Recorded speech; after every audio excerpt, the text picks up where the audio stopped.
Welcome everybody to the first meeting, policy and planning meeting of 2025. Do we have any apologies? Celine and Barley. And on Zoom, Emily and Benita Morena. First up, confirmation of minutes from 15 October 2024. We'll take them as read. I have a mover and a seconder, please. That's Donald. And any matters arising from those minutes? There appear to be none. All those in favour, please say aye. Against, there are none. Next up, we have Omnibus, Government Submission Omnibus, page 7 of your agenda. Mr. Chairman, I'd like to raise a point of order and move a procedural motion that I move that council not make submissions to Parliament, and I seek a seconder for that motion. If I could just point out, Mr. Chairman, that at the council's 10 December meeting last year, this council was adamant that it shouldn't make a submission to Parliament. And with that precedence in mind, I think that it's only appropriate that this council continue with that focus. So I'm happy for it to be debated, Mr. Chairman, but I think it's something that this council determined at its last meeting last year, and I think it's something that's worthy of debate today. Thank you, Mr. Chairman, and I'd like the right of reply, please. Okay. Further discussion? I've probably got a couple matters to point out. So firstly, of course, there's disappointment, sadness and hurt in the decision that occurred on the 10th of December, and especially the way that one of our leaders in our local community, a leader in our Māori community, not only locally or regionally, but also nationally. And that's Councillor Dini Moehu, in the way that he was treated. And I found that to be really appalling.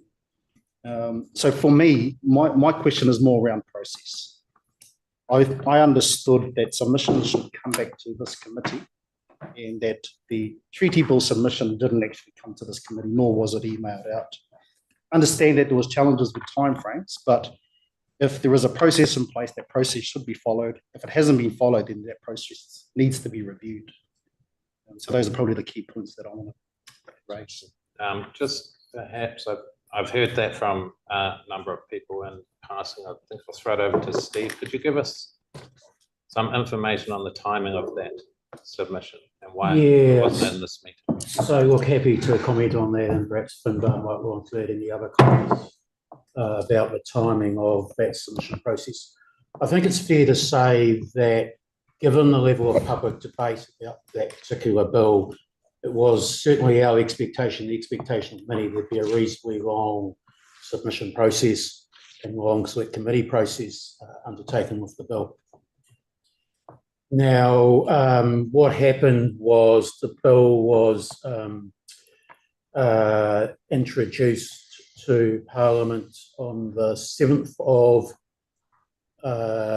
November, but of course nothing happens with it until it has its first reading.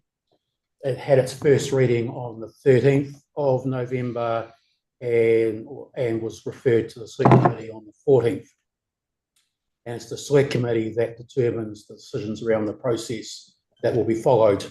By the 14th, the decision had been made to abandon the 25th of November council meeting due to there was only one item, and I can't recall whether an email had gone out, but effectively a decision will be made and we wouldn't be on policy and planning committee. But effectively the 14th of November would have also have been the deadline for preparation of reports to the policy and planning committee if it was going ahead on the 25th. So there was just unfortunate timing. And then, of course, what happened was the Select Committee decided that submissions will close on the 7th of January. So the only meetings remaining was the 10th of December council meeting, and otherwise we would have had to have an extraordinary policy and planning committee if we're taking our normal process, probably around between Christmas and New Year sometime. And I'm sure there wouldn't have been a lot of appetite to have an extraordinary policy and planning committee and an extraordinary council meeting between Christmas and New Year. But that's the practical implications of what probably would have been happened if we'd gone through policy and planning process. Now, having said that, to be fair, we could have called an extraordinary policy and planning committee, which can be done on 3 days' notice, I think, understanding orders. But the decision was made to just take it to the council meeting. Now, again, to be fair, and I apologise for this, I'm not thinking about it recommending at the time, was that the process has become, protocol has become that, in fact, I think Chair Shah would actually flick me email about that. We have in the past, in these circumstances, flicked draft submissions to iwi reps so that they have the opportunity to provide comment on those, and we have done that this year on previous bills. So that was also an option that could have been followed. But that was the fundamental issue, is that the timing of when the timeframes for lodging submissions were announced, there just wasn't the time. And then, of course, also, unfortunately, I happened to be away on leave that week, and Finbar had been away as well on a period of extended leave. So probably the two key players that would have started to think about, how do we prepare a submission for this, were both unfortunately away that week. And then on, I think, the Tuesday after I got back the following week, I had a conversation with the chair about it. She had some discussions and thinking about it, and came back to me on the Friday when we finally decided to actually go ahead and prepare a submission to go to council for its consideration, was the timing. Yep, so I also take responsibility, and as my email reply said, it was just one of these things that kind of get done, not expecting it, like, okay, we'll take it to council, and it just got overlooked, which I apologise for, so I take responsibility for that as well, because should have been copied in. And if I can just respond to that, so I just note that we all received an email on the 30th of September for the Crown Minerals Amendment Bill submission for feedback. That's why I understood that was a process that, again, wasn't potentially followed within this particular submission. So for me, as I did mention, there is some disappointment, there is some hurt in there, especially amongst our Māori community with what happened. And honestly, it has affected the relationship with the council, and it has taken a couple of steps back. Throughout these meetings, we've seen some real positive partnership initiatives, such as what's happening in the freshwater, that really work well. Things like this really impact upon trust and confidence. So I just want to make those points. Anyone else? Yes. Through you, Chair, can I just ask a point of clarification for Peter? Peter, you were saying make no submissions at all. Is that what I heard you say? Well, I'm just following on from the precedent set at the 10th December meeting last year. Well, through you, Chair, personal view on that is the fact that that can't happen. Submissions have to be done, but they have to be very, go through the right process and be very crystal clear. That's just my personal view. Okay. Steve, just wondering if we could have something back or looked into by officers, perhaps on a report or something on process, because it would be good if processes are standardised and not a little bit random. Perhaps on the rules of procedure debate as well, whether that's, sorry, Councillor McIntyre. I think Councillor McIntyre has some views he wishes to put to the committee, Mr. Chair. Perhaps wait till I finish speaking, Councillor McIntyre. Certainly, Mr. Chairman. Hang on, I haven't finished speaking. Okay.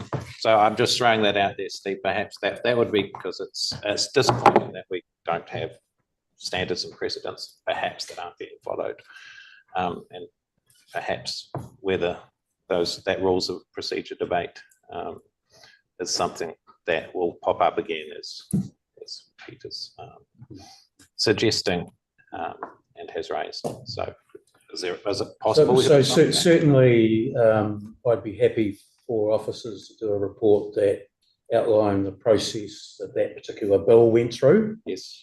And obviously that could also cover what occurred at the meeting, because again, there has been this discussion about what's the role of standing orders in this process. And indeed, as I've historically, the view of this council has, and the practice of this council has been to effectively put aside standing orders and operate in a way in which everybody can participate. But that actually changed, again, and we will comment on what happened at that December meeting, because that changed as soon as we started moving procedural motions. Procedural motions are part of standing orders, and the way in which the meeting is conducted so in fact, the fact that we are operating on standing order, procedural motion, again, the same point is we're effectively working under the standing orders construct. And is that something that you want to continue to have operate? Or do you want to, so that part of this could also look at what are standing orders, what's their role, how can we best use them to enable effective and open discussion and consideration of diversity of views, and dealing with those issues during the meeting process. So that can also be added into the report to talk about the review process. Could that come as a request from this committee for the report to come back to ordinary meeting? That's where it would be dealt with. So there are two ways of dealing with this. And again, you might want to think about this. This obviously could be brought back to this committee, or it could be a recommendation that this committee makes to council. And again, Mike, help me here if you think I need some guidance on the advice we're giving here, is that this issue, of course, is about the way in which council decided on the day to conduct itself. So arguably the issue of reviewing the way in which the conduct of a council meeting happened is a matter for the council to decide rather than this committee. So if anything, we'd probably recommend that this committee make a recommendation to council to do what you're suggesting, of a review of what occurred and the way it chose to operate. And then, of course, council also sets the template, the delegations, code of conduct, and other frameworks within which each of the committees work. So it's probably best done as a recommendation to council to ask for officers to do a report to review these matters.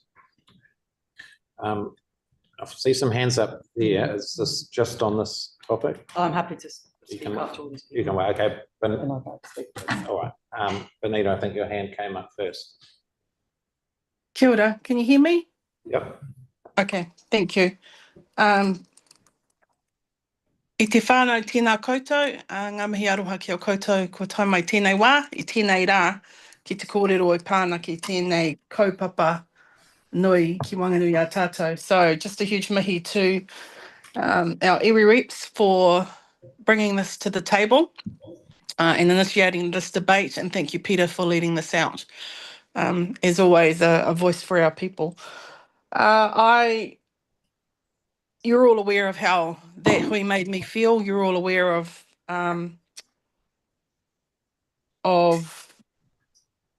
now you've heard the damage that's been done out there in our community in terms of the relationships. In terms of the motion, as Peter has moved, I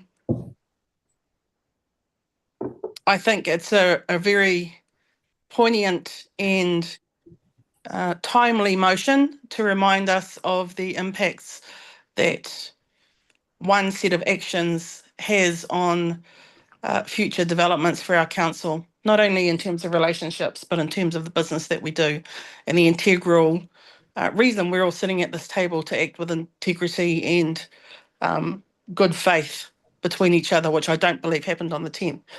I would like to see a review of the standing orders take place. I would also like to see a workshop of this council also take place to reinstate relationships, to revisit the trampling of mana that was done on that day by those who were in the room and those of us who weren't. There is more to this event than just the procedural actions that went down in that December hui. There are far-reaching implications for many of us who have been severely impacted by that. So I would like to see the review of the standing orders, a wānanga, a whakatika, a whakanoa of the actions that went down that day. And I just in closing would again like to remind us of the oath we took to do best by our communities and not to come to hui, such as the meeting on December, with any predetermination. There's a difference between politicking outside the meeting and predetermination, and I think the December hui was a perfect example of predetermination and lack of open-mindedness for a discussion that needed to happen. So thank you, Mr. Chair, for the opportunity to speak today. Thank you, Vanita. Emily? Yeah, morena koutou. First of all, I just wanted to acknowledge apologies from Steve and Charlotte.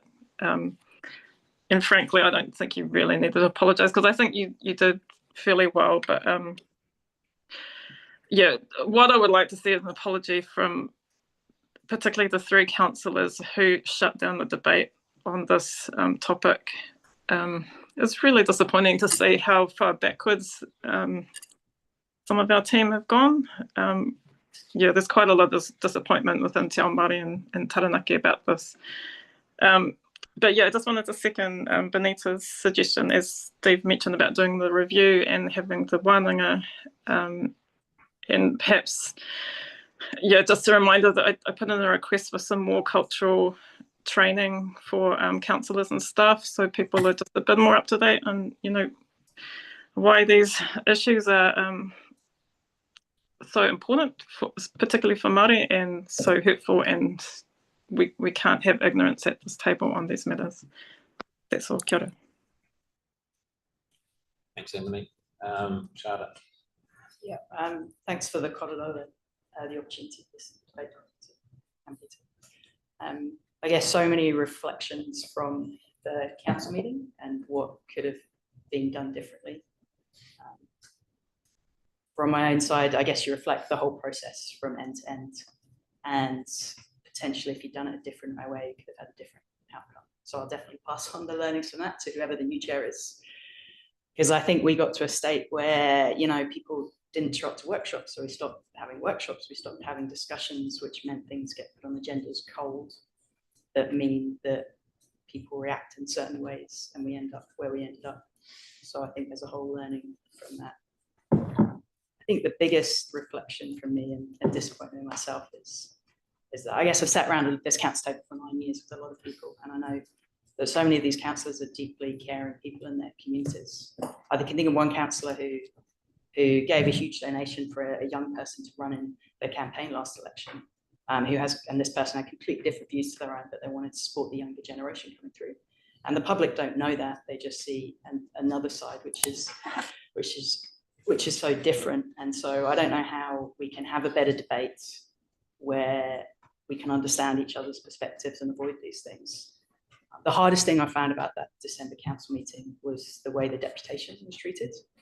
The fact that some councillors don't think we can challenge someone requests a deputation, and standing orders say if it's on the agenda item, we can't turn someone down if they want to speak to the council, and they get to do it respectively. And then having this farcical discussion about moving it to a different place in the agenda, I can't fathom what that discussion was about.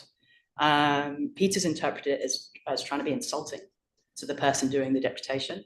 I more interpret it as councillors trying to exercise some control and express disappointment. But it's just, like I reflect back on it, it's just a farcical discussion about whether something happened then or 5 minutes later. So I'd like to add to the things we discuss is how we treat deputations and a really clear understanding from councillors of what we do and don't allow and when we receive them, because granted we don't get many deputations, but we need to treat people fairly, otherwise people just won't come to this council and just continue operating this way. So I guess they were my comments, and yeah, happy to debate any reviews. And I apologise to both Peter and Denny for, I should have pushed back harder on that deputation. And I'm sorry that both of your minds were lowered from that process. Thank you. Susan? I would like there to be consideration of the use of closure motions. I understand this is the first and only time a closure motion has been moved in this council. That denied anyone to speak for or against the motion, effectively excluding myself, Benita, and Charlotte from saying anything. Democracy is by definition oppression of the minority. If we could not persuade you of the value of the motion, then we would lose. But you did not and were not prepared to give us a chance to even speak. And I think it's significant that this is the first and only time that's ever happened. I do not believe it should ever happen again. And it can only be avoided in one of two ways. People refrain from moving closure motions, or indeed the ability to bring a closure motion is removed from their standing orders. But I would like to think that it didn't need to be removed, because I would like to think that you all had a commitment to diverse opinions. You all had a commitment to listening to those who attend this table. Sometimes I listen to some of you and I think, goodness me, I cannot believe you think that, because it is so far from what I think. But I have never once stopped any of you from speaking. I would never bring a closure motion, and I would like to think that you've had this opportunity to reflect on what you did and would not do it again. But if you feel unable to control yourselves in that regard, then it needs to be removed. Thank you. That is all I want to say. Thank you.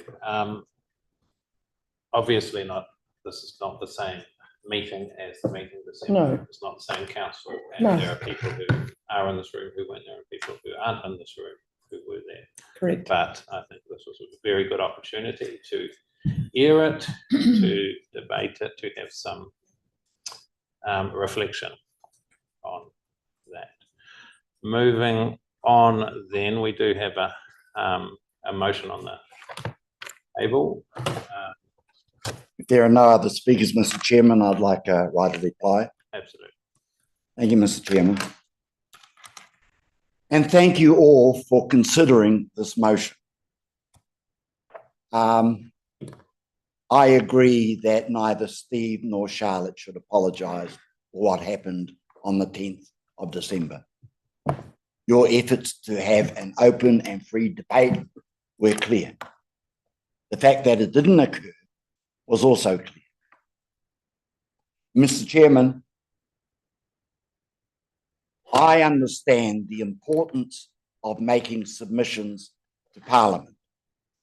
It's a critical part of our duty on behalf of our community. I understand that. But it's a duty on behalf of the whole community, not just a segment. So having made that point, Mr. Chairman, I'm happy to withdraw my motion and let the matter lie at this stage, and perhaps we will follow it up at some future stage with a review of processes, etc. But thank you for your time, Mr. Chairman, ladies and gentlemen. Thank you, Peter. Understood, the motion's been withdrawn. So let's move on with the business at hand. Finbar, would you like to speak to this? Forgive me, Mr. Chairman. I just want to signal I have an announcement to make at the end of this meeting on behalf of the iwi representatives. Thank you, Mr. Chairman. Through you, Chair. Before you is a rather long paper that covers hundreds of pages of regulations. So I'll take it as read. But I will provide a brief summary of the key aspects of the bill and specifically what the recommendations are asking.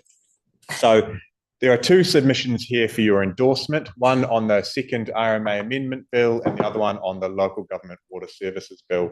Then there are two submissions for your noting, one from the Mayoral Forum on the offshore renewable energy bill and one from Te Ura Kahika on the regulatory standards bill discussion document. Just very quickly, some key points. For the second RMA amendment bill, for us, where we came down to, there's a lot to like in the bill. It provides some really tangible improvements, particularly in the compliance regime, around increased fees, cost recovery for permitted activity monitoring, and lowering of the term of imprisonment below the threshold for which jury trial is an option. However, there are a few things where we suggest improvements to the bill, or where we question the value of some of the changes. One of those is the 1-year time limit for renewable energy consents.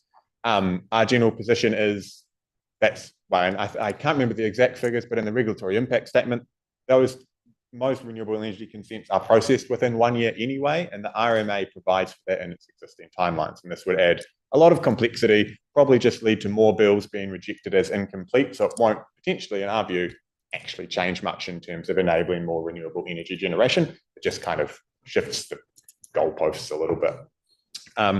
And then the other one, which we're agnostic on, is the new ministerial powers of intervention, where they could direct a council to give effect to a national policy statement or national direction. Where we're at is like, okay, we can understand why the government might want to do that, but please actually consider the costs that you're imposing on council and the timeline implications before you do it, so you don't leave us with a massive bill that we need to put on the ratepayer and that we can actually budget it out appropriately.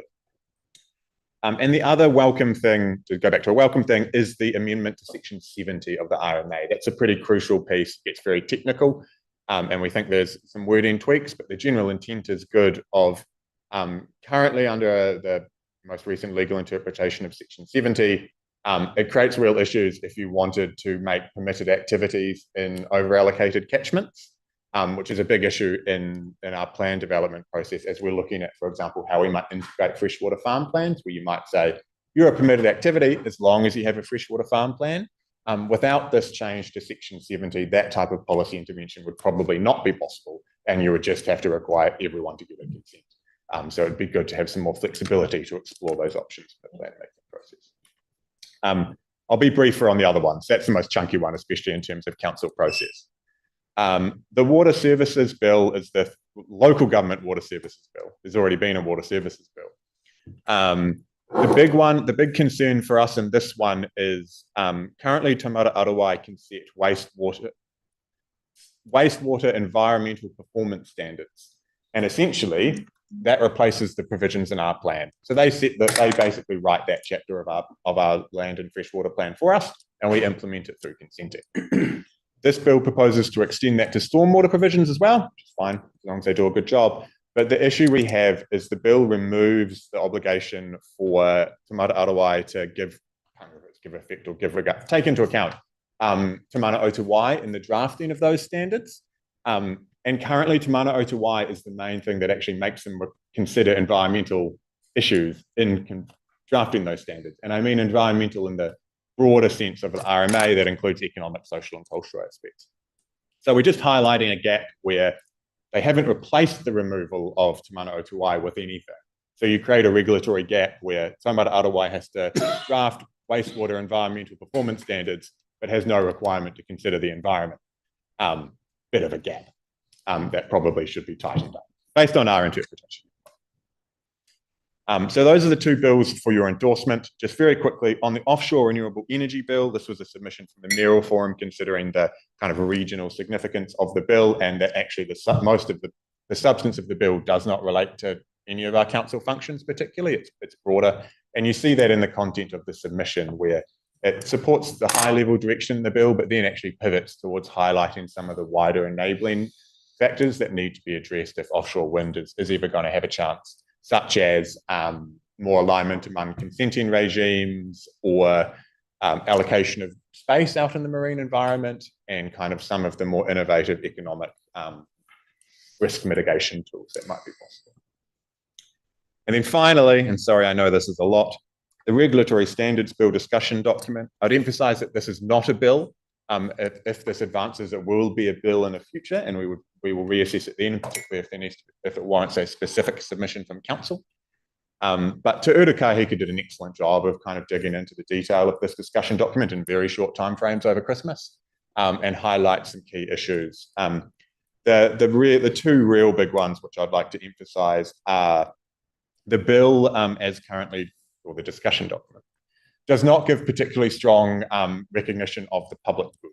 You know, there's obviously the protection of private property rights and how you manage it is really, really important, but also so is providing for the public good, particularly for us when it comes to environmental matters. And there is always a fundamental tension between the public good and private property rights. And it's our job as regulators to resolve that in a way that is appropriate. And you've got to kind of work that out on a case-by-case basis. This bill kind of based on what's in that discussion document, shifts that much more in favour of the private property sites, and we want that public good aspect acknowledged as well. And then the other aspect of that bill, I would say, is it's not clear if it applies to us in terms of local government. The position of Te Reo Kahika was that we already have really strong requirements put on us, like under the Resource Management Act and the Local Government Act, of all the things we have to consider when we go through decision-making processes. And let's just leave it at that. And that the regulatory standards bill should apply to central government as they work through that legislation. And it's worth noting as well in that submission, it's not all bad. A regulatory standards bill could be really useful if it focuses on the right things, and things from a local government perspective that would be great to see is more kind of codification of the requirements to consider, like standards of evidence and data to inform your decision making. And one that always catches local government when we get the short end of the stick, that setting out how government needs to consider implementation costs and how those will get passed on to other parties and how they will actually fund it, which is something that we get caught out with on occasion. Anyway, I'll leave it there. Again, I know it's a lot. Happy to take any questions. Thanks for that. I see Benita's got a hand up. Thank you, Mr. Chair. Just noting my involvement, I guess, as a conflict of interest of Taumata Aroa. I sit on Te Puna, which is the Māori Advisory Committee in that organisation as well. And yes, absolutely agree, Whamba. The removal of Te Mano Te Wai does and will cause significant issues for making sure we get this right in the future. So just really noting my conflict in these discussions. Yeah, Emily? Yeah, kia ora no. Yeah, just wanted to show my support for the submissions. Yeah, they're really good. And I just had a few comments and one question about a couple of them. Just the offshore renewable energy bill, whatever it's called. Just wanted to raise the issue around, we can't just focus on the decommissioning issues. There's also the ongoing waste issues. So the massive turbines, of which there's 3 for every 400 or whatever there are, they all need to go somewhere about every 17 years. And what we're seeing overseas is deserts just being filled up with these things. There's also just the maintenance issues with climate change effects getting worse, and just not seeing that considered very well. But on the RMA one, I was just wondering if there's a chance to put in a comment around Section 70 being unfair to those who are already doing the right things. And that if people are late to the party, they shouldn't get special conditions to do a worse job. And the same with the port comment around land acquisition under the Public Works Act. That's a big red flag for Māori, because we've had a lot of land confiscated through that. So I know there's a conflict of interest with the port being owned by the council, but it'd be nice to have a comment around that land acquisition comment. And then just my one question was around whitebait.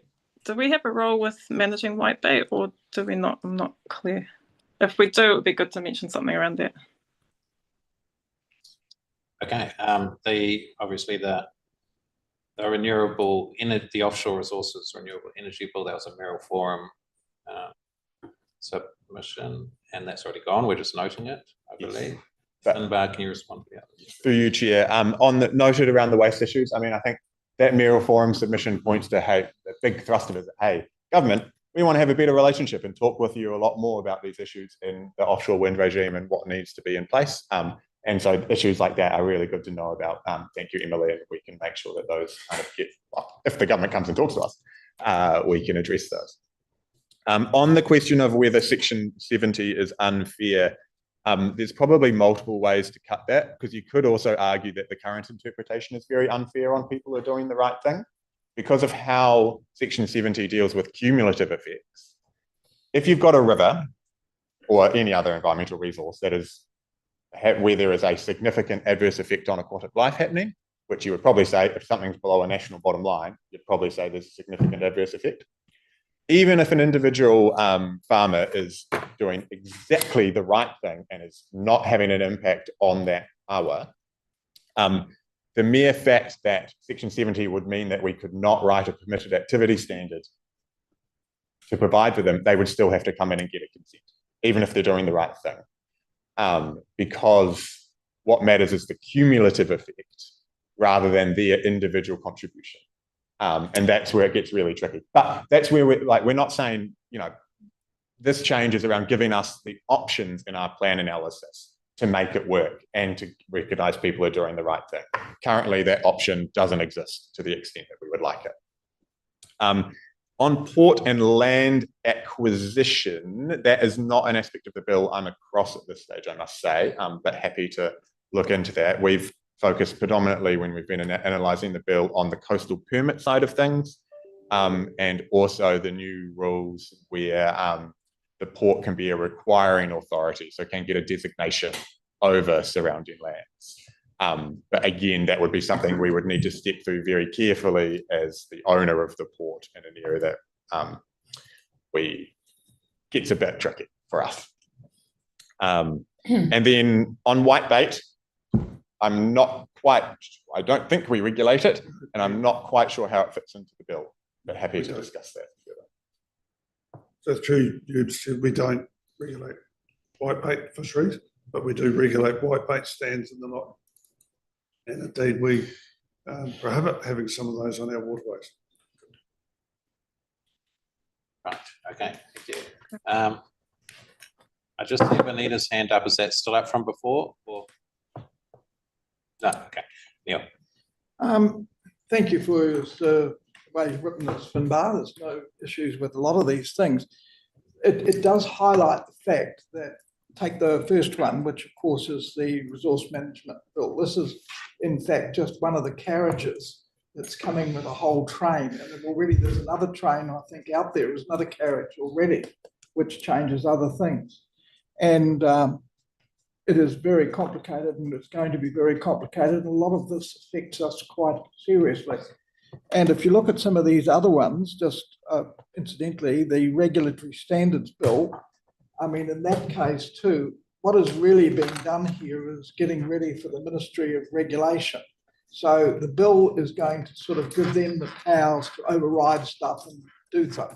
And no doubt, the Ministry of Regulation is going to be in power doing stuff, looking for regulations and making recommendations about it in the future. That's the way it seems to be going. And of course, when the bill comes, we'll be able to debate it. I think what it really would like to see, we did talk a bit about the fact that we need to have some more workshops or some more time to look at all these things. They are so complicated that just coming to a meeting like this, you've got a plethora of things here with all sorts of bits and pieces. And already people have raised little bits and pieces that might be discussing. And there will be individuals in various things that have real concerns, and other people who are less concerned. So as far as I'm concerned, I'd like to see us having more, it can be open to the public as far as that's concerned, but more informative discussions of those that really want to, so that if you have a bill like the series on the resource management, it'd be a good thing if we actually had almost like off these meetings, a time when people would come along and could look at these things in more detail, because we're going to have, I'm afraid, a flood of these things coming through, and just sitting here and doing it or trying to make submissions on it or picking out little pieces and so forth is just not, I don't think, going to work. So I congratulate you on too, but it's like being in this big river, and we're in a canoe going down the river, and we need to try to get our grips on it rather than just be carted away by it. So I just feel we need to have a wider discussion on a lot of subjects, and it may be just an opportunity to understand better and not to make decisions just on one paper. That's my own personal view. Through you, I can just quickly respond to that. Through you, Chair, one thing we've talked about is at the next policy and planning agenda meeting, bringing you a paper specifically on the kind of wider landscape of government reform that's coming at us. Because you're quite right, Councillor Walker, there's going to be the hundreds and hundreds of more pages dropped on us this year for probably short-term turnaround, particularly when it comes to this big national direction package for the RMA and then the RMA replacement itself.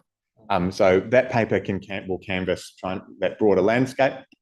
And perhaps we could also step through on that paper some options for how we want to manage that in terms of workshops with councillors or things like that. So you're not just dropped a 300-page bill in your inbox 2 weeks out from the policy and planning meeting. But we can work that through as part of that paper. That'd be really helpful. Just on the power of the Minister for the Environment to direct a plan change, are we concerned about that when we get national direction, that we don't get that local kind of flavour? Through you, Chair, it's something that amongst the regional sector we've talked a bit about, and it's fair to say there's differing views. My expectation, so that power allows it, so when the government, say, for example, releases its new national policy statement on urban development later this year, reading that, my view would be that the minister would then probably use that power to go, hey, Auckland, you have to implement this now. Because when national direction drops, it usually has implementation timelines in it. It would say, you know, these councils have to implement this over 2 years. So that's already there, or like under the MPSFM, right? That had timelines for when we had to notify. Obviously, it changed. So the government already has the power to direct in that regard, and we just have to do it. This is an additional power where the minister can kind of go. You might release a national policy statement and it has no set timelines, but then the minister goes, hey, I only really care about Auckland and Hamilton, so I'm going to task you specifically to implement this. So they can already do it anyway, we just want them to consider cost. So, and we can actually and timelines, so we can actually manage it. The other one was, I thought we already had cost recovery on permitted activities. No, through you, Chair, not that I believe. It's been something the councils in general have been asking for a long time. And there's also some broader stuff. So like, it's not just permitted activity monitoring. We will now also be able to be able to cost recover the work that goes from when we detect a potential non-compliance to when we confirm it. So there's actually even more broader cost recovery stuff. So it's further on than just the normal inspection or whatever. But for now, we have very limited ability to cost recover for permitted activity monitoring. No, I understand. Thank you. Okay, anyone else? The recommendations are there on page 8. Could I have a vote, please? Thank you. All those in favour, please. Aye. Aye. Against? Okay, moving on. Freshwater implementation updates.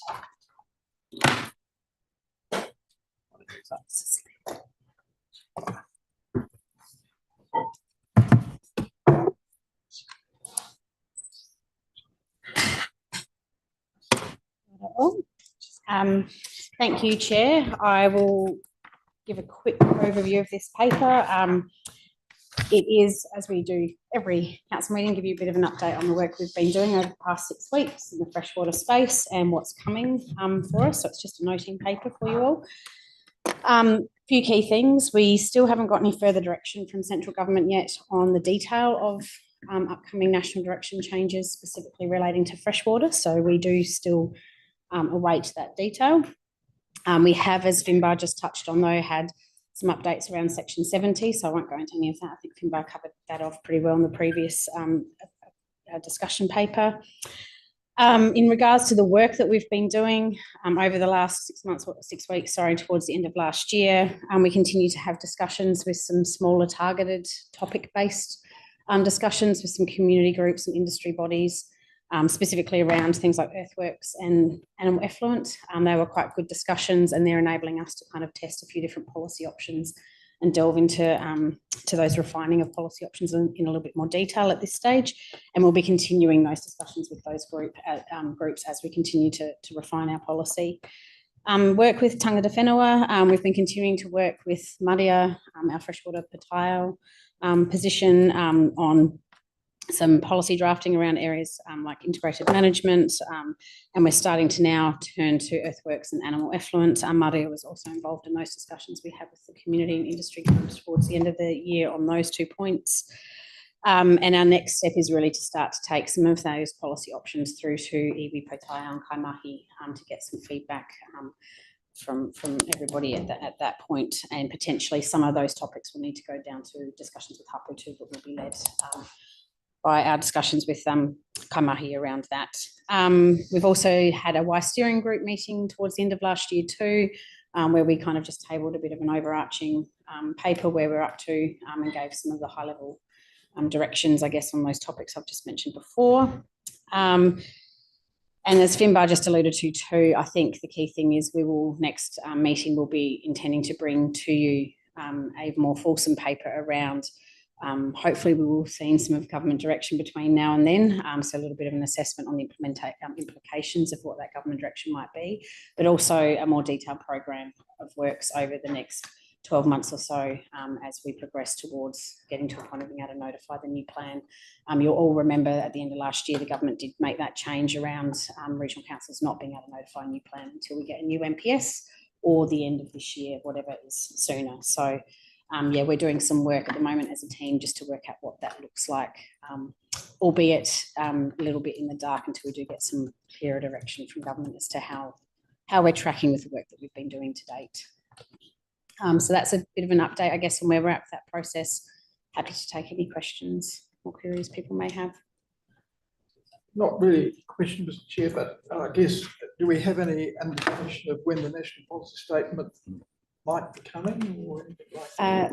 Through you, Chair, the last update I had, which was just before Christmas, was that they were hoping to release discussion papers on all of the national direction in February, March. So it should be imminent, and that their government was still in, so that was discussion papers though, I stress that it's not the actual national policy statements themselves, but they are intending by the middle of this year to hopefully have those MPSs, particularly in the space of freshwater, done and dusted and released. But I haven't heard anything this year yet as to whether those timeframes have changed. So if I'm not mistaken, what we're really getting, there's a discussion paper which then will go to cabinet or somebody, and they will then promulgate this. Is that through you, Chair? The discussion papers that will come out in February, March, my understanding is there for consultation, so they'll be seeking feedback. That will be the only bite of the cherry I think we will get to provide feedback on. And as Finbar alluded to before, that's probably not just going to be freshwater, that's going to be on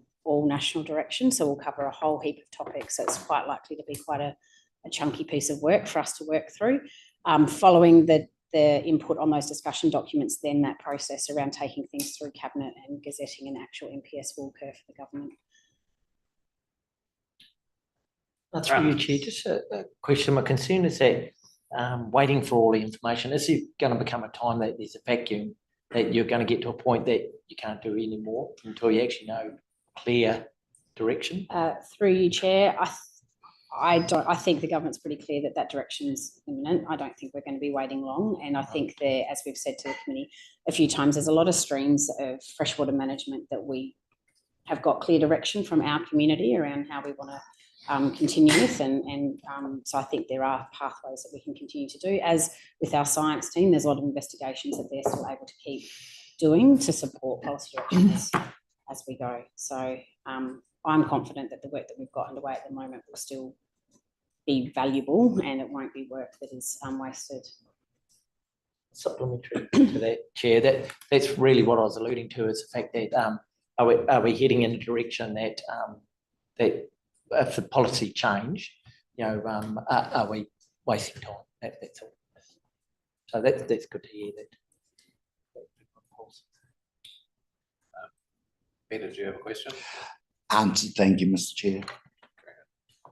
Okay, the recommendation is there to receive update. I will move quickly. Donna, all those in favour, please aye. Against, there are none. Moving on. Coastal plan change. Me again. Thank you, Chair.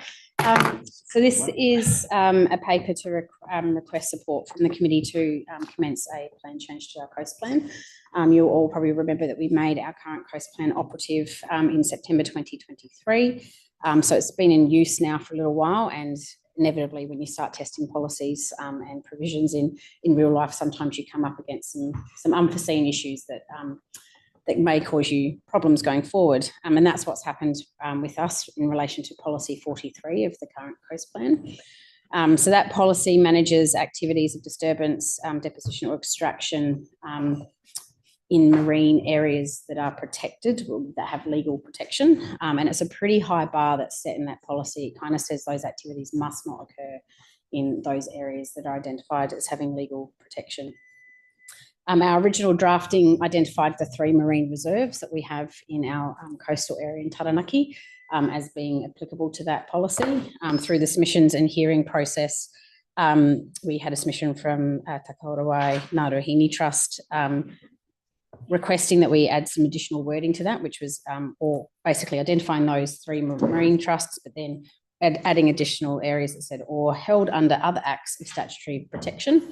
And the intent behind that request was to future-proof the coast plan, so that if we got additional marine protection areas, marine reserves that would occur during the life of the coast plan, then they'd be afforded that same protection that the existing ones do under policy 43. So this wording does that for that purpose, but because it's quite open wording, it also potentially then pulls in other statutes of protection for marine areas, and that's now our area of concern. In particular, it potentially pulls in the North Island Marine Mammal Sanctuary protection, which basically covers the whole of the CMA, or almost the whole of the CMA for Taranaki. And what that means is that any consenting processes or applications will be quite tricky to grant under that process, if not potentially not being able to grant them at all. So this paper kind of steps through those issues for you and requests you to consider us undertaking a plan change. That is one way that we can fix this issue. The first step of undertaking a plan change is to bring it to you guys to ask for your endorsement of that. We intend this plan change to be very targeted to just policy 43 and a few other just kind of administrative matters where we've just noticed that, you know, some numbering on tables and things like that don't line up, just help our consents officers a little bit better. And so that's dealt with under recommendation C in terms of requesting your support to commence that plan change. And then we've also got under recommendation D is that as we start to develop those policy options, that we also talk quite closely with particularly Ngāruahine, but all of our iwi partners around the policy options that are in place, so that we make sure that we do maintain the intention of policy 43 with any amendments that we flesh out through those various options. The paper also sets out a bit of an indicative plan or timeframe for a potential plan change. So all of those discussions and policy options and relevant supporting documentation to be prepared first half of this year, so that we're aiming to bring a notification decision back to the committee and council by the end of June 2025. So that is the paper in a nutshell. I'm happy to answer any questions or queries anybody has. Thank you for the paper and John. Thank you, Mr. Chairman. Do I understand once you notify that, then that basically becomes the new plan?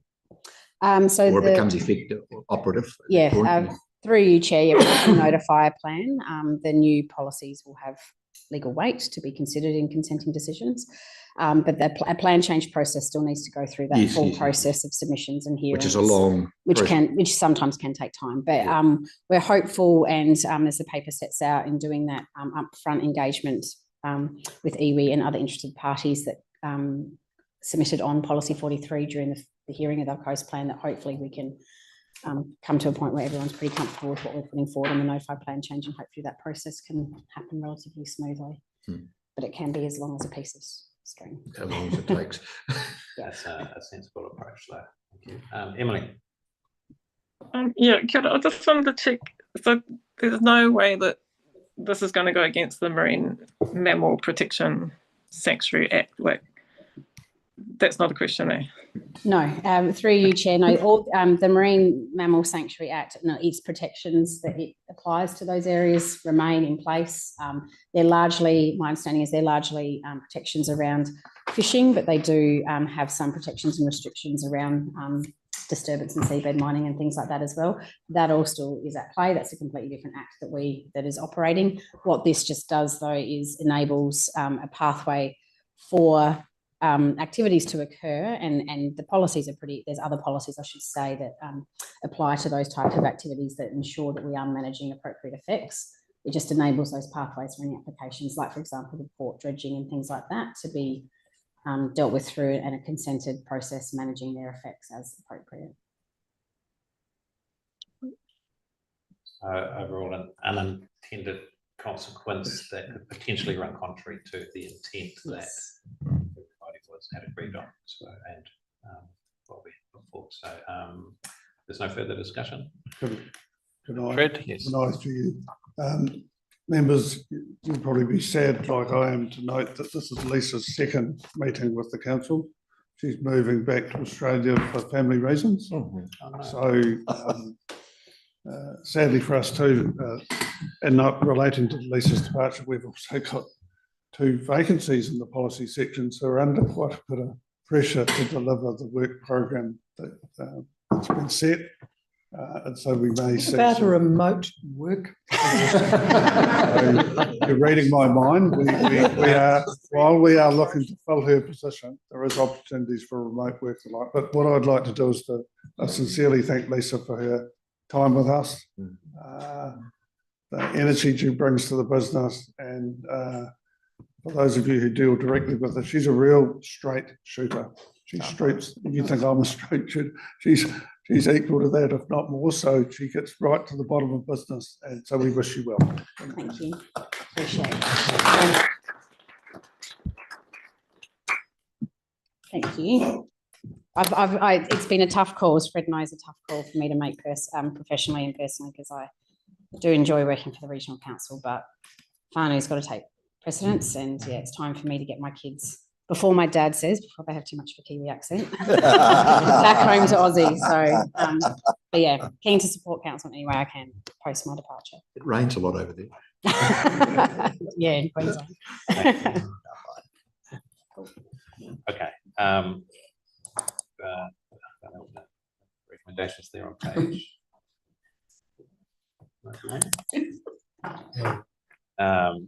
Move it, please. And that's there, right? The other side. Those in favour, please. All right. Okay. Moving on. Blake.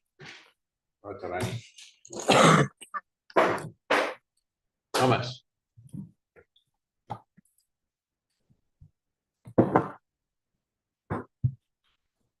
You and Sunbar have been sharing notes on sleepless nights and yeah, swapping strategies. Very good.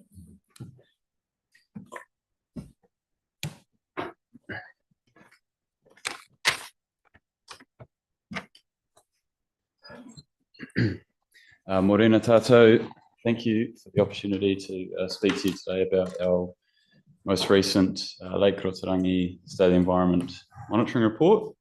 There's a fair bit to cover. I'm going to try and just give you the highlights, but happy to take questions at the end. But firstly, I'd just like to acknowledge Amira, our freshwater scientist, who was the main author on this report, and leads the monitoring program. So for those of you who aren't familiar, Lake Rotorangi is an artificial lake that was formed with the construction of the Pātea hydroelectric power scheme back in 1984. It's the longest artificial lake in New Zealand. Lake water quality has been monitored since it was first constructed, with the monitoring methodology remaining fairly consistent since the early 90s.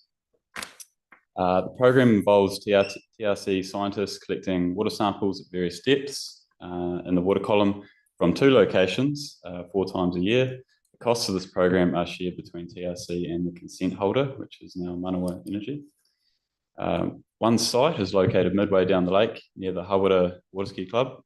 The other site is located just above the dam. In recent years, the sampling has been carried out with the assistance of the Coast Guard using one of their vessels. We take in situ measurements of temperature and dissolved oxygen throughout the water column in order to assess whether the waters are well mixed or not, as lake mixing plays an important role in overall lake water quality. We also test water samples for a range of parameters of particular importance: nutrients, chlorophyll A, which is a measure of the algae in the water, and water clarity. Together, these parameters provide us with an integrated measurement of the trophic state of the lake. This is also referred to as trophic level index and can be thought about as being a single index for overall lake water quality. Aquatic plants or macrophytes are also surveyed once every 3 years. So this report presented here today covers the results over the most recent 3-year period from 2021 to 2024. So to summarise the key results, I'll first talk about the current state of lake water quality compared to the previous records. So there was considerable variation in water quality over the 3-year period we're reporting on. The first year was categorised by elevated concentrations of nutrients and chlorophyll A, with some of these results exceeding the highest annual medians previously recorded. Water quality during the second year was much more consistent with the long-term results, and then in year 3, concentrations of key parameters were much lower than normal. For some sites, concentrations of total nitrogen and total phosphorus and chlorophyll A were lower than the lowest annual medians previously recorded. This all translated into a high trophic index score in year 1, indicating poor lake water quality, and a low trophic index score in year 3, indicative of fair lake water quality. The memo and report provide further description of these categories, which I won't go into here. The current results were also assessed against the attribute standards set out in the current MPSFM. So to summarise, ammoniacal nitrogen and E. coli concentrations meet the A band threshold, indicative of good water quality. Total phosphorus and chlorophyll A concentrations are in the B band at the lower lake site and the C band at the upper lake site, indicative of low to moderate trophic impacts. Total nitrogen concentrations are in the C band for both sites, again indicative of moderate trophic impacts, and dissolved oxygen concentrations for both metrics in the MPSFM are in the D band. This means that dissolved oxygen concentrations are too low to support fish species at mid-lake depths at certain times of the year. And there is also a risk of nutrient release from lake bed sediments, which has the potential to exacerbate a negative feedback loop in terms of lake trophic status. So in terms of trends, long-term water quality trends spanning the entire monitoring record and short-term water quality trends spanning the last 10 years were assessed. The long-term trends were a mixed bag with a fairly even share of improving and degrading trends in different water quality parameters. The trends with the highest level of certainty were those for chlorophyll A, total phosphorus, and trophic level index, which were all degrading over time. It's worth pointing out that the actual rate of change in trophic level index through time remains very low, so it's increasing by approximately 0.2% per year. Long-term trends in dissolved reactive phosphorus and ammonia concentrations were both improving over time with a high level of certainty. The short-term trends were much more one-sided, with improving trends observed for 16 out of the 24 combinations of sites and parameters that were assessed. The remaining 8 combinations lacked sufficient evidence of a trend in either direction, so there were no degrading trends over the 10-year period. The results from the macrophyte survey were comparable to the previous survey carried out 3 years earlier, and showed a continued trend of range expansion of the highly invasive aquatic plant species hornwort. First detected in 2012, hornwort has since spread throughout the lake and is now the dominant species across the entire surveyed area. Lastly, the report also presents the findings of recent spatial water quality modelling investigations that were carried out to support the development of the proposed regional land and freshwater plan. Based on these findings, diffuse discharges from land associated with pastoral farming contribute most of all nitrogen and phosphorus entering the lake. An assessment of mitigation scenarios highlights the importance of current management strategies such as riparian management, soil conservation measures, and best practice dairy effluent management. However, the findings also indicate that additional tools and strategies will be required if we are to make further long-term improvements in lake water quality. thanks for listening and happy to take questions. Mr. Chairman, if I may, thank you for the report, which I can't get my blooming thing to work at the moment, but in your estimation, and in very simplistic terms so I can understand, are we getting better, worse, or is it the same? That's a good question. Through you, Chair, as I mentioned, there is a variety of trends that we're seeing depending on what we're measuring. But in real terms, if we step back and look at the change that has occurred since the beginning of the monitoring period, I was reading through a report that was written perhaps 20 years ago in preparing this, and the assessments that were made back then were very similar to what we're seeing today. So there haven't been great changes in some of those metrics, and I guess the interesting thing about this lake is it is an artificial lake, so there is no before human reference condition to compare to. So when the dam was built, there were a series of investigations to try and predict what would happen when this lake filled and what would happen with water quality, and I think some of the assessments that were made back then were perhaps to see more degradation than what has actually happened. Okay. Yeah, so it is interesting when you ask back to those initial assessments. Thank you. Thank you. Emily. Sorry. Yeah, thank you for the report. Just a couple of questions, and then depending on the answer, I might like to move a further recommendation. So my question is just around, so on page 102, there's a comment around how the sampling frequency doesn't strictly adhere to the NPS FM. So I'm just curious why and what effects that's having. And the second question is, so we've got these kind of better results for last year on total nitrogen, phosphorus and chlorophyll. Is there an understanding of why that happened? Through you, Chair, two good questions. So the first point around the NPS FM data requirements for making those assessments is a good one, and I should have mentioned that in my address before. But basically, we're only sampling 4 times a year at this lake, whereas if you look at the attributes in the NPS FM, that requires monthly sampling throughout the entire year. So although we are getting a cross section of lake water quality conditions over the year, we're not capturing every single month. So in general terms, the more samples, the better, to have a more, I guess, robust assessment of these standards. And question number 2 was, actually, I'm blanking. What was question number 2? Oh, sorry. Why was the results for the nitrogen, phosphorus and chlorophyll better in the Yeah, so we're not entirely certain on why the last year of that monitoring period was so different to the previous 2, but I think the key things that we need to consider are obviously the inputs to this lake because of its riverine artificial nature. We think about what the inflows are doing, water quality coming from the upper catchment, but also climatic conditions in terms of how that can influence the growth of algae and things like that within the water itself. So yeah, more work to be done there to fully sort of disentangle all of the drivers that are at play. Yeah, thank you.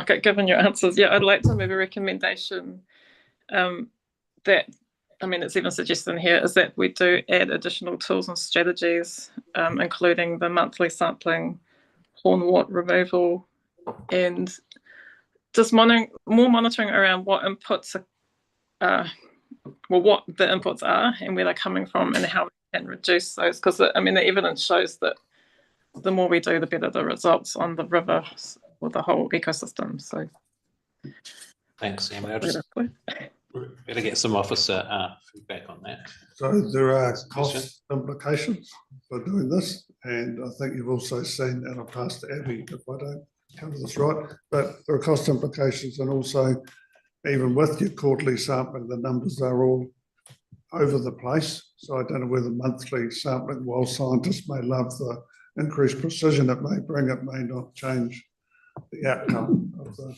monitoring program itself. And she was also talking about removal of thornwall and things like that. All the horses bolted on that. Can't be done. No.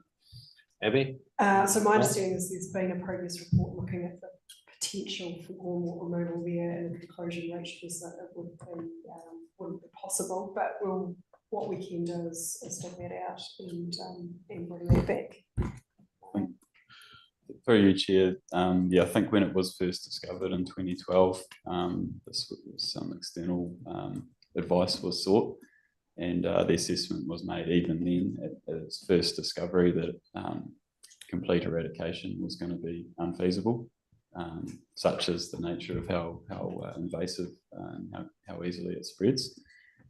But there are implications for the hydroelectric scheme and things like that if it was to become I guess grow to a certain level that could pose issues for generation and things. So advice was given at the time around certain measures that could be employed to help, I guess, cap or restrain the growth of the plant. The use of biocides and things like that. So just Thank you, Mr. Chair. The matter which is not in here, and maybe that's on the separate thing, is the question of the fish in the lake.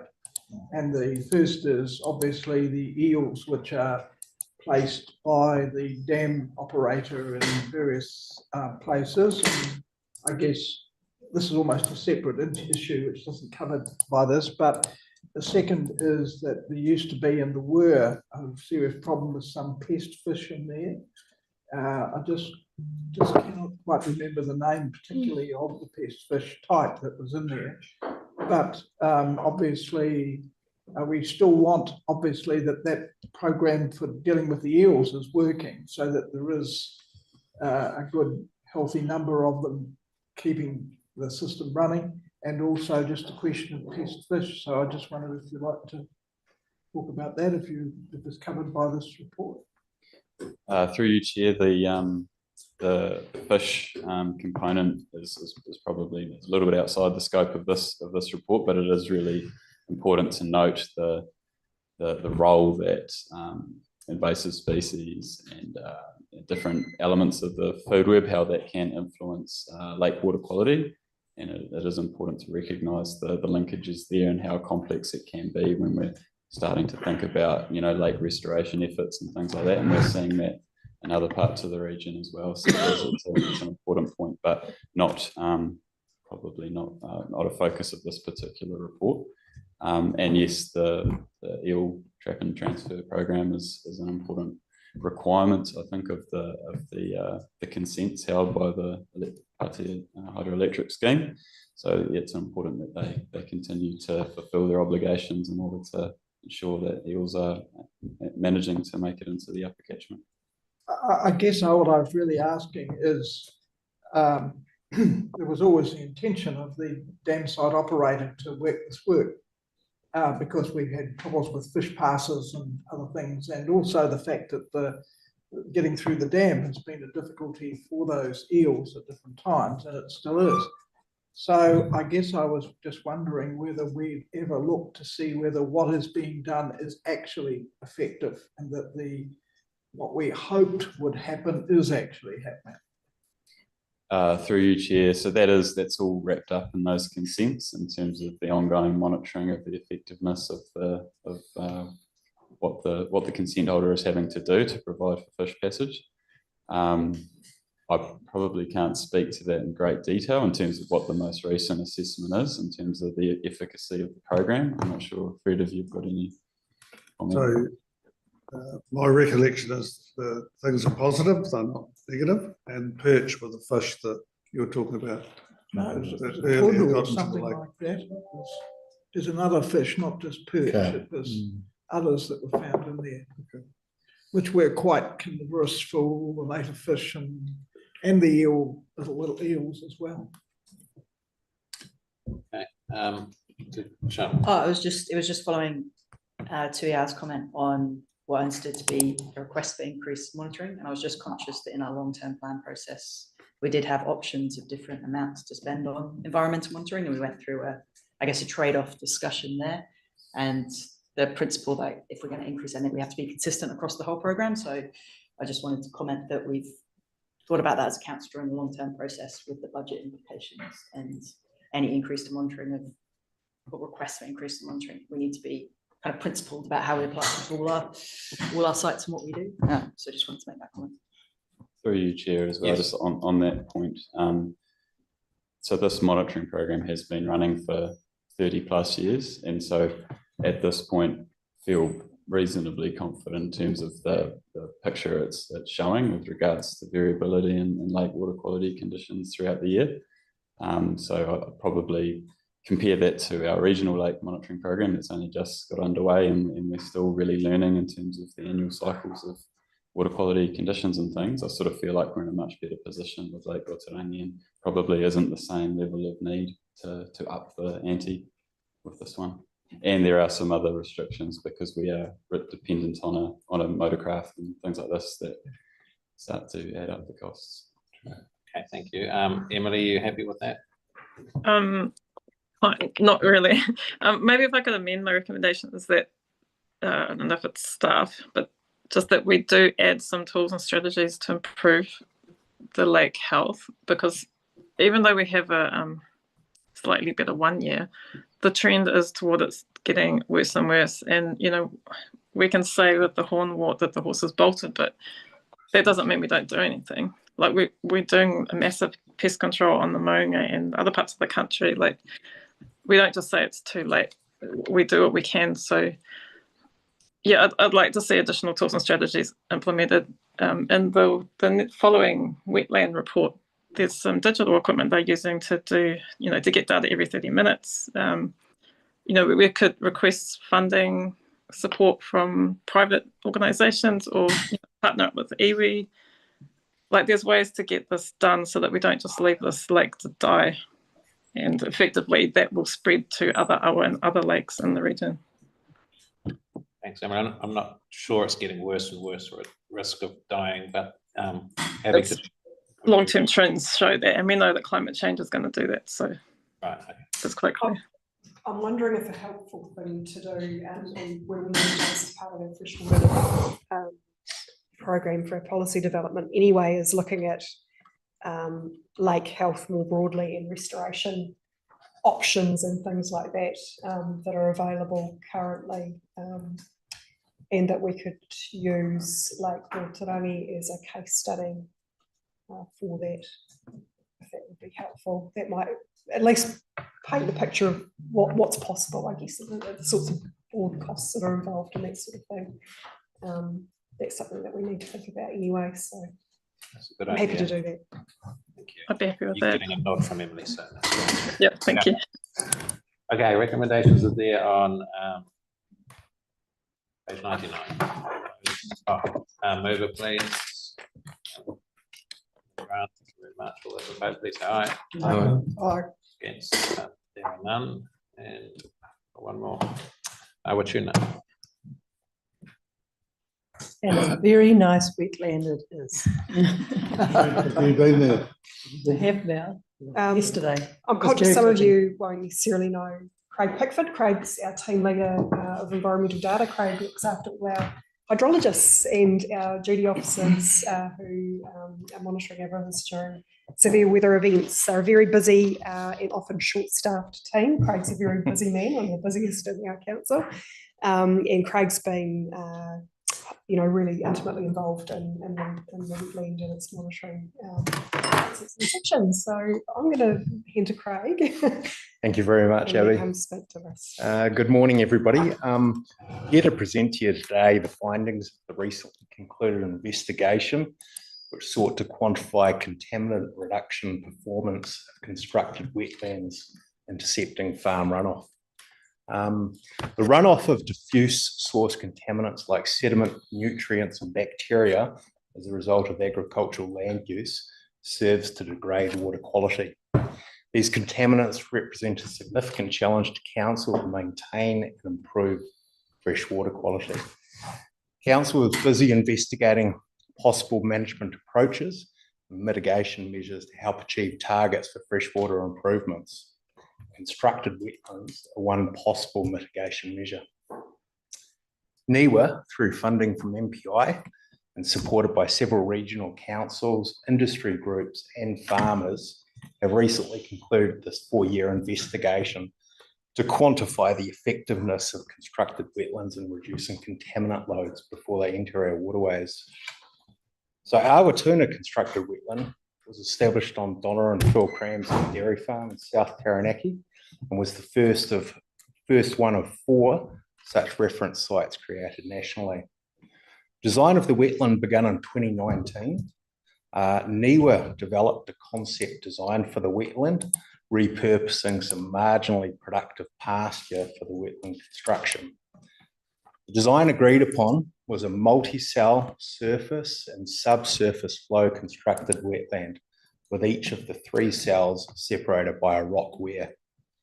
The first cell is designed such that it's to capture sediment in a deep pond and then successively absorb nutrients as flows travel through the wetland. Prior to construction, council staff consulted with iwi regarding wetland design aspects, impact on fish and kura, and agreed the incorporation of local plant species into the wetland planting scheme. Several teams from across council assisted in the development of the wetland. This included quantity surveying, mapping of the area, calculating upstream catchment size, engaging a contractor for earthworks, and undertaking the initial planting of the wetland. During this initial design phase, NIWA and the council's environmental data team installed V-notch weirs and monitoring instrumentation at the inlet and outlet of the wetland. These inlet and outlet sites were the primary locations for measuring water quality and flow through the wetland. So data from these sites ultimately determined performance of the wetland. Over the next 4 years, these instruments were maintained by the environmental data team and continuously collected data. This investigation concluded in July of 24 after 4 years of continuous data collection. The data were then analysed by NIWA and results published just recently. Contaminant load reduction measures at Awatuna constructed wetland achieved an average of 35% reduction in total nitrogen, 41% reduction in total phosphorus, and a 12% reduction in suspended sediment. When compared to other reference sites throughout the country, there is a definite relationship between the size of the wetland versus the catchment area that it drains. Essentially, the larger the constructed wetland relative to the catchment area, the greater the contaminant removal rate. So it's important to not only take away the contaminant removal rate, but also the volume of contaminants that have been sequestered by the constructed wetland. For example, at its peak, Awatuna constructed wetland absorbed 17.7 kilograms per hectare of total nitrogen and 35.7 kilograms per hectare of suspended sediment within a 1-year period. In addition to the ability of constructed wetlands to intercept and treat this diffuse farm runoff, it's important to note associated benefits of wetlands. So wetlands provide a habitat for native flora and fauna to flourish, and in my opinion, they really do add to the natural beauty of the landscape.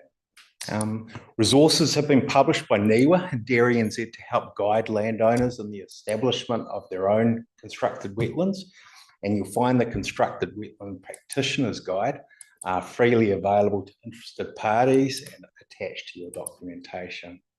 So in conclusion, this investigation demonstrates the establishment of constructed wetlands as a viable mitigation measure to help reach freshwater targets. I'd like to thank NIWA, all of our rural partners, Phil and Donna Cram, and the tireless efforts of all those involved here at Council in helping achieve the outcomes of this investigation. Are there any questions? Great work. Liam, sorry. Thank you, through you, Chair. Have you considered viable the cost? Sorry, could Have you you considered in something being a viable option, the actual cost? I can take that one. Yeah, by all means. Yeah, so yeah, look, that's something that needs to be thought about, and we're thinking about scaling up any of these interventions, and that's something that we're also looking at with a partnership approach we've got with Massey University and local farmers, Taranaki catchment communities, MPI and DRNZ at the moment, looking at a broader range of potential mitigation. So yes, cost is always going to be something that needs to be factored in when we look at the potential for these things to be implemented at the sort of scale that they needed to make those improvements. But I think what this has done is it's trialled constructed wetlands across a range of different catchments and a range of different contexts, and has shown that that they can make a substantial difference, substantial impact in terms of removing contaminants. So the science is there to support them. What we need to now look at is, can we scale them up? Can they, are they an affordable option and things like that? So that's something that we'll be looking at through that other work program as well. Yeah, thank you, because I do think they're wonderful, but if I scale that over my own farm, yes, I'm looking at over $1 million with constructed wetlands. Absolutely. That's a lot of money. Yeah, and they're the sort of approach that really benefit from a catchment-based approach, where farmers collectively agree where they can be placed to get the best bang for buck. So someone might like to have one on their farm, but actually it might not be necessarily the best or most effective place to have it. So that's where our catchment community groups really have the potential to have a lot of impact, is helping facilitate what might be more difficult conversations around where these things are best to go. And wetlands are just one example. There are a bunch of other edge of field technologies and new approaches that are being used at the moment to help reduce nitrogen particularly, but also sediment. Okay, yeah, I just have something supplementary. Again, through you, Chair.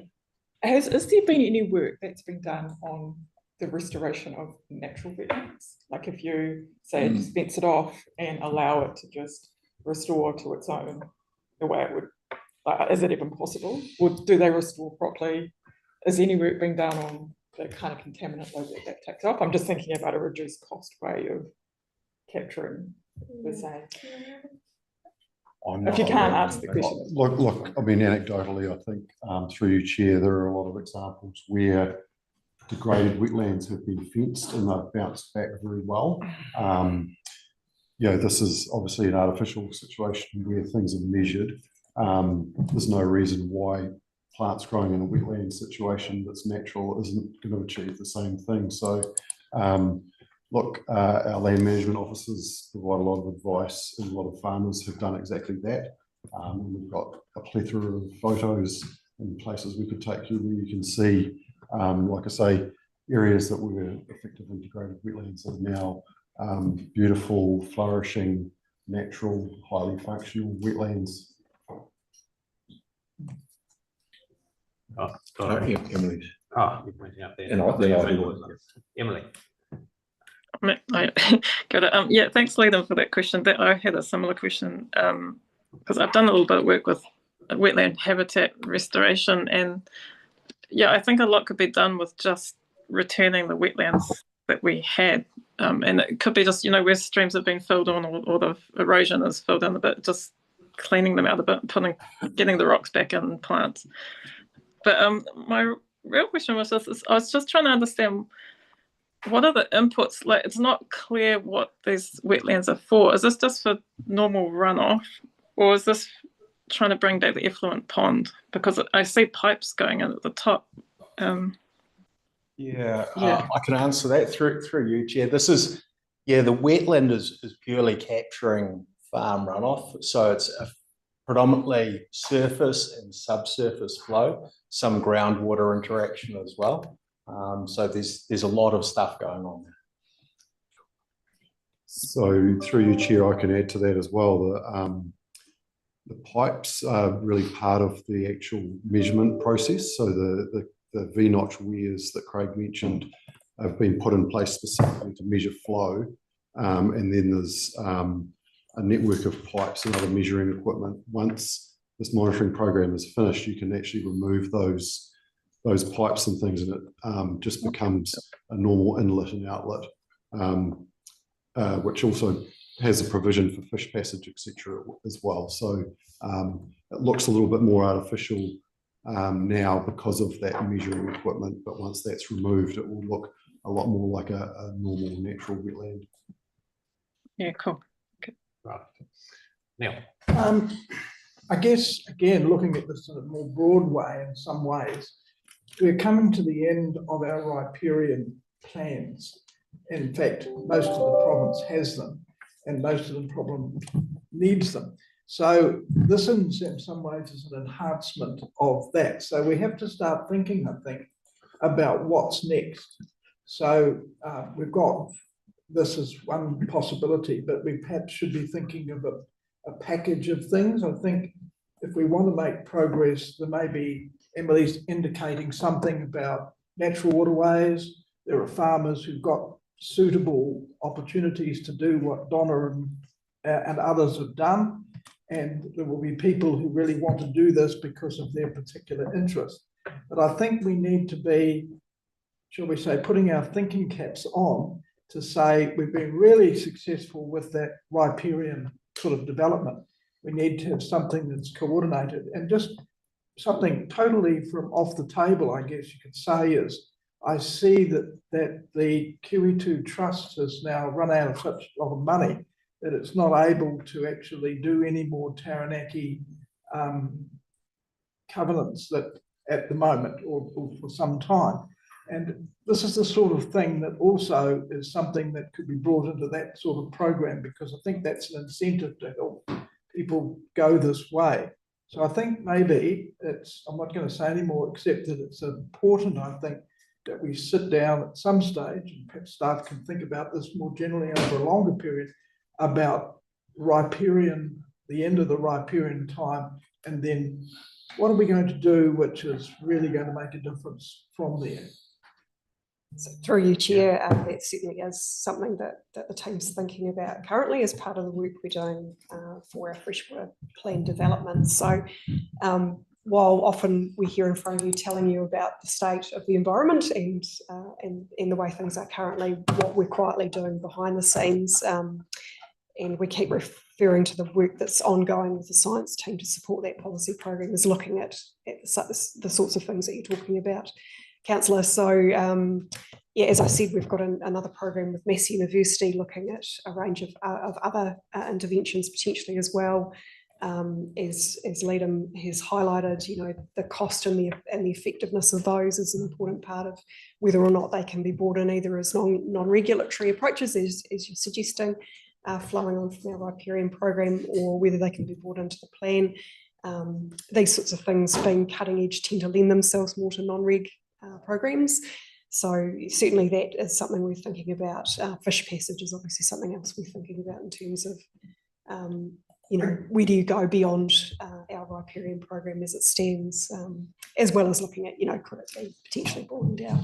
I guess this is the thing, that the riparian thing, which was done over very many years, was successful because we're almost ahead of the wave that making people do things.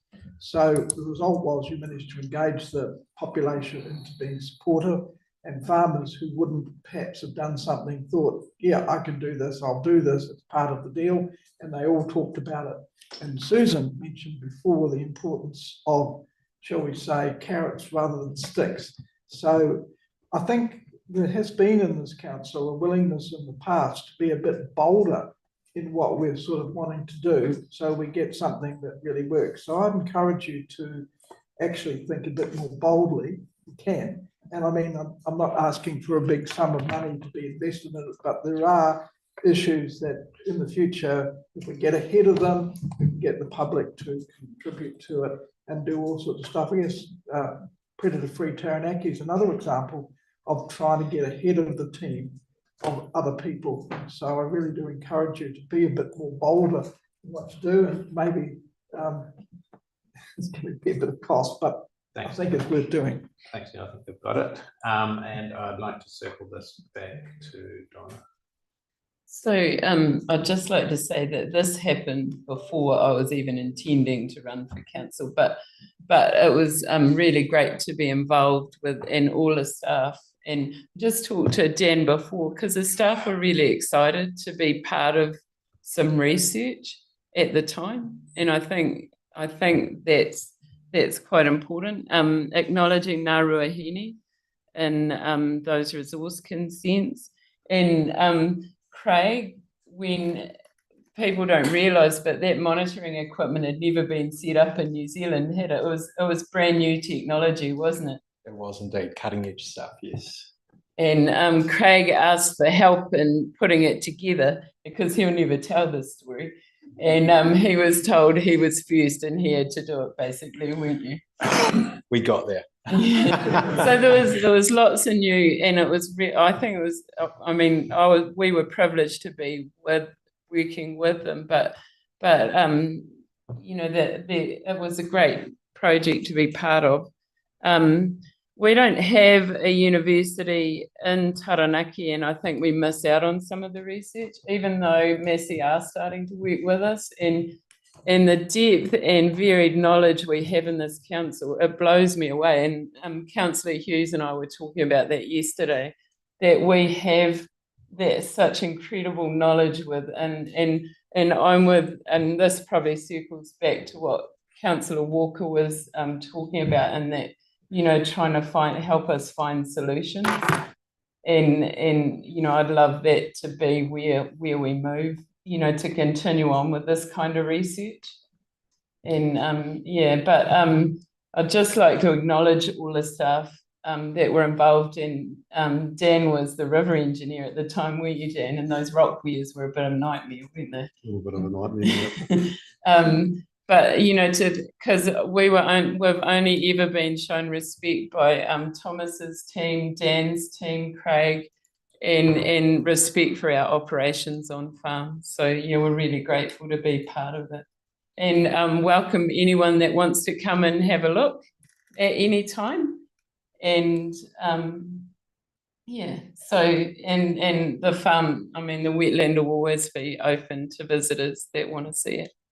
Yeah, thank you. And thank you, family, for doing this, and thanks to the team for supporting it and for the report. Donald. Through you, Mr. Chairman. Maintenance on the whole wetland, presumably you have to take the green growth out at some stage to recover the nitrogen and then let it start again. And also downstream effects, removing those nutrients, what effect are they having downstream? Yeah, through you, Chair, we've not monitored downstream where the tributary enters the OEO, but we have monitored obviously at the very end of that constructed wetland and seen the targets that are in the memo.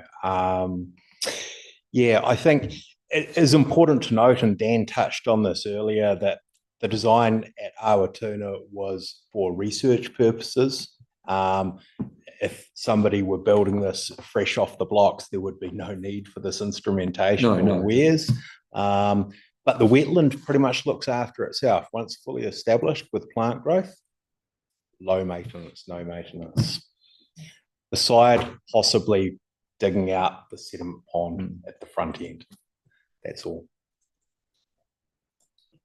Have you had a lot of interest from other farmers? I meant to say, so we had a day with Professor Horn from Massey, and we had 50 visit the wetland in November, and hopefully there'll be more. And Craig spoke at that day.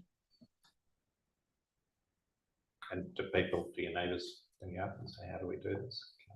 Not the neighbours, but Paul's working on one, and I think the staff are involved with one at Pihama, so just down below. So it could be on the Oyo as well, I'm not sure. You might know, Abby. Yeah. But so there is more talk about it, wetlands. Yeah. And I think that's the important part. And obviously they don't suit every farm, every situation, every geography, but there will be people who can find similarities. And I think our one is the shape that it fits in with the landscape of a dairy farm. Just as an academic thing, the consenting process to get that through is straightforward. Yes. And simple. Yeah. Right, next up is Donald's. Okay, the recommendation is there. Yeah. Thank you. Okay.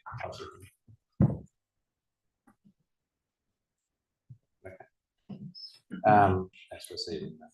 I would say. Was it favour, please? Okay. Brings us to a close. Peter, you had something so long as it relates to the business of this committee.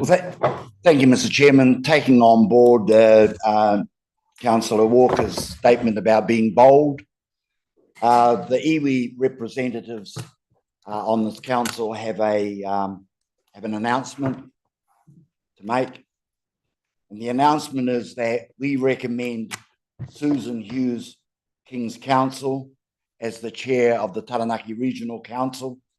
We do so because Susan knows the law. She acts with integrity. She was the highest polling candidate at the last elections, and she has our confidence. We also recommend Benita Bigham as the deputy chair because Benita is familiar with all council processes. She also acts with integrity. She was unopposed at the last election. And we believe that between Benita and Susan will demonstrate the partnership that we, Ngāiwi or Taranaki, are searching for. And also, Benita has our confidence. So we make these recommendations, we commend them to you, the councillors, and also to the general public of Taranaki. Thank you very much, Mr. Chairman. Mr. Chairman, can I respond? Yes. I do not and have not sought the chairmanship. No. And the chair-elect has and always has had my unwavering support. And having said that, Mr. Chairman, Susan is absolutely right. But we wanted to demonstrate who we had faith in. Thank you.